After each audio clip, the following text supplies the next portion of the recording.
All right anime lovers, स्वागत है आपका इस वीडियो में। तो फाइनली मेरे चैनल पर कैजू नंबर 8 का 7th एपिसोड आ चुका है और इस एपिसोड का नाम है कैजू नंबर 9। अब जैसा कि आपको याद होगा, लास्ट एपिसोड के अंदर इस होंजू की यहाँ पे काफ़ी बुरे तरीके से वाट लग गई थी। इधर काफका ने भी अपने टैलेंट का काफ़ी अच्छा खासा इस्तेमाल करके कोर का पता लगाया था, इन योजू को ख़त्म करने का आइडिया बताया था और साथ ही रिप्रोडक्टिव ऑर्गन्स की इन्फॉर्मेशन भी दी थी होशिना को। भले ही यहाँ पे मीना ने इस होंजू को ख़त्म कर दिया होता है, लेकिन उसके बाद भी यहाँ पे कई सारे योजू होते हैं जो कि उसकी बॉडी से झुंड में बाहर निकल रहे होते हैं। वहीं दूसरी तरफ इहारू और इचिकावा का सामना कैजू नंबर 9 से होता है, जो कि एक क्लीनिंग स्क्वाड का ही मेंबर होता है और वो इंसानी फॉर्म में होता है इस समय। और मेरे ख्याल से मैं ये बात पहले बोल चुका हूँ, लेकिन फिर से बोल देता हूँ कि यार इस एनिमे का जो इंट्रो सॉन्ग है ना, सच में काफ़ी कमाल का लगता है मेरे को। यार सही में स्किप करने का मन ही नहीं करता, छोटा सा भी है और अच्छा भी है। इधर हमें क्लीनिंग स्क्वाड का सीन दिखाया जाता है, जो कि भाई इंतज़ार कर रहे होते हैं कि इस लड़ाई के ख़त्म होने का, क्योंकि ऑब्वियस सी बात है इनको पहले से ही बुला के रख लिया गया है। वो बता रहे होते हैं कि इनको अंदर जाने की इजाज़त नहीं है, अभी टोक्यो और कानागावा से बुलाया गया है इस क्लीनअप कंपनी को। ये लोग पूछते हैं, बात करते हैं उस नए बंदे के बारे में, लेकिन उसका कोई अपडेट नहीं होता है। इनको इहारू कहता है कि तुम्हें पता नहीं है क्या, ये जगह काफ़ी ज़्यादा ख़तरनाक है, जब तक हम इस जगह को क्लियर साबित ना करें तब तक यहाँ पे आना मना है। तो यार ये बंदा यहाँ पे एक उंगली से अटैक टाइप करता है, जिससे वो इहारू के दिल पे हमला करता है, लेकिन उसका निशाना चूक जाता है। और ये बंदा यही कहता है कि शायद वो इस इंसानी फॉर्म में अपने जो अटैक्स हैं वो इतनी एक्यूरेटली नहीं कर पा रहा, जिसके बाद यार ये बंदा अपने असली फॉर्म में आ जाता है, यानी कि कैजू नंबर 9 बन जाता है। रूप पहचान जाता है कि यही है वो कैजू जिससे सानमिया का सामना हुआ। तो कैजू नंबर 9 ये कहता है कि चलो, मुझे खाली हाथ नहीं जाना पड़ेगा यहाँ से। तो इचिकावा इधर प्लैटिनम लीडर इगाराशी से कॉन्टैक्ट करने की कोशिश करता है, लेकिन यहाँ पे काफ़ी ज़्यादा इंटरफेरेंस होती है, डिस्टर्बेंस होती है। तो कैजू नंबर 9 यही बताता है कि मैंने इस एरिया को पूरे दुनिया से काट दिया है। एक तरीके से मैं तुम्हारी इन टेक्नोलॉजी चीज़ों को समझ चुका हूँ और इससे मुझे सच में काफ़ी ज़्यादा फ़ायदा होगा। यहाँ पे वो अपनी उंगलियों से इन चीज़ों को शूट करता है। मुझे नहीं पता ये क्या है, बुलेट्स तो नहीं होंगी बेसिकली, जिससे कि ये इहारू और इचिकावा दोनों को ही काफ़ी बुरे तरीके से ज़ख्मी कर देता है। कैजू नंबर 9 समझ जाता है कि इचिकावा उसके अटैक्स को इजीली देख पा रहा है, लेकिन ऐसा कैसे हो सकता है। तो यहाँ पे हमें पहले का सीन दिखाया जाता है, जब याद होगा आपको, काफका, इचिकावा और सानोमिया से मिले थे। तो शिनोमिया ने बताया था अपने दुश्मन के बारे में, यानी कि कैजू नंबर 9 के बारे में, कि जब भी वो अटैक करने वाला होता है तब वो अपनी फिंगर को तैयार करता है, तो तुम पता लगा सकते हो कि वो कब अटैक करेगा। इस वजह से यहाँ पे इचिकावा आसानी से उसके अटैक्स को रीड करने लग जाता है और वो इहारू से कहता है कि तुम यहाँ से जाओ और बैकअप को बुला के लाओ। लेकिन यहाँ पर इहारू जाने के लिए तैयार नहीं होता, जिस वजह से वो जख्मी होता है और इचिकावा बाल बाल उसको बचा लेता है। तो इचिकावा इहारू से कहता है कि प्लीज़ यार जाओ और बैकअप को बुला के लाओ। तो यार इहारू यहाँ से जाने के लिए तैयार हो जाता है। भले ही यहाँ पे इचिकावा को काफ़ी ज़्यादा डर लग रहा होता है, लेकिन उसने काफका से मोटिवेशन ली है कि वह अपने दोस्तों को मरने के लिए नहीं छोड़ सकता, उसे आगे बढ़ना होगा और यहाँ वो टाइम बाय करने की कोशिश करेगा, जिससे लड़ते लड़ते इहारू को यहाँ से दूर जाने का मौका मिले। यहाँ पे इचिकावा भले अपनी पूरी कोशिश करता है, दूसरा इहारू जब यहाँ से भाग रहा होता है तो वो नीचे गिर जाता है और उसको याद आता है कि होशिना ने बताया था कि तुम एक समय पर आकर एकदम रुक जाओगे।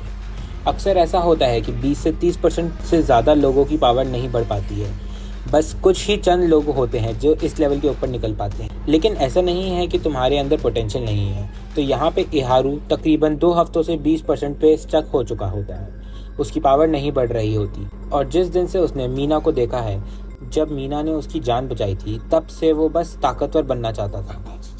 लेकिन असली बात यह है कि अभी भी वो उसी लेवल पे है।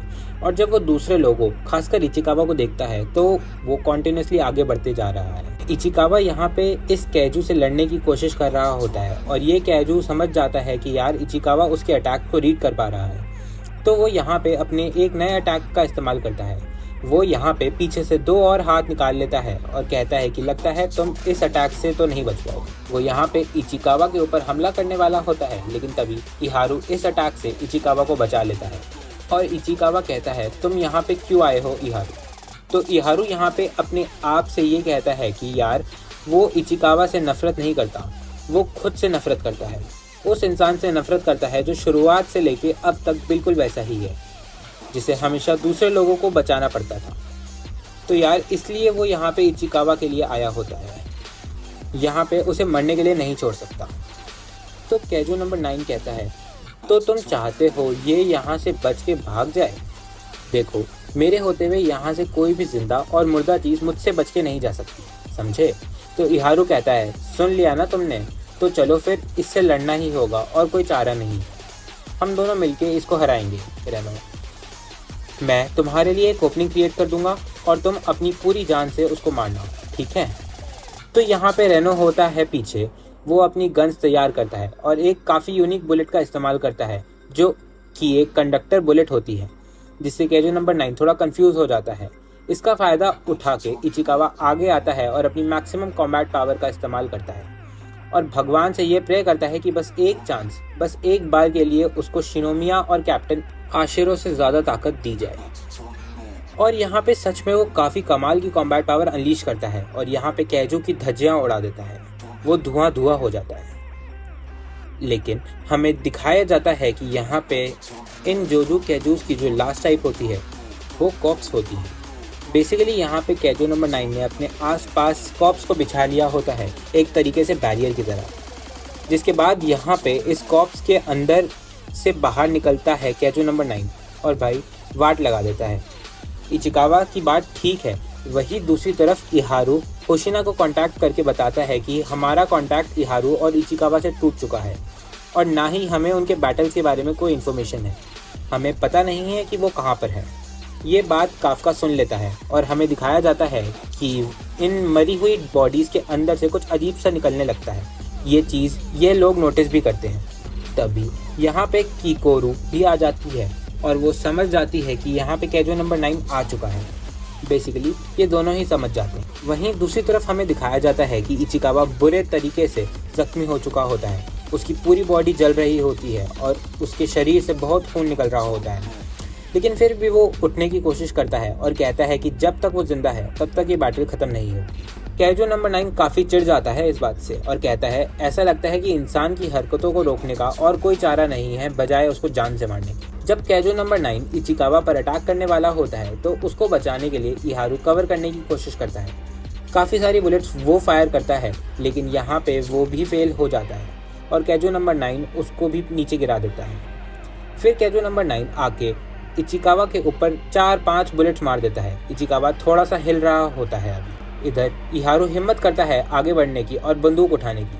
वो सोचता है कि उसका कॉमरेड उसकी आंखों के सामने जख्मी हो रहा है और वो उसको बचाने के लिए कुछ नहीं कर पा रहा।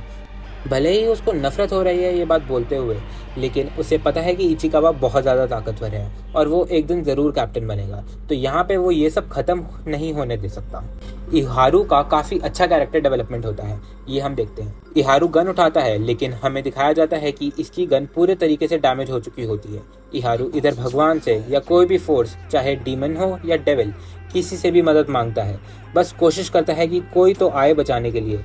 तभी यहाँ पे एकदम से सरप्राइज मोमेंट में हमें दिखाया जाता है कैजू नंबर 9 के पीछे से कैजू नंबर 8 यानी कि हमारा काफका भी आ जाता है और एक ही पंच में वो उस बंदे को उड़ा देता है। कैजू नंबर 9 शॉक में बोलता है क्या चल रहा है ये, मेरे टांगे और मेरा शरीर अलग सा दिखाई दे रहा है, लगता है कि मेरी गर्दन अलग हो चुकी है।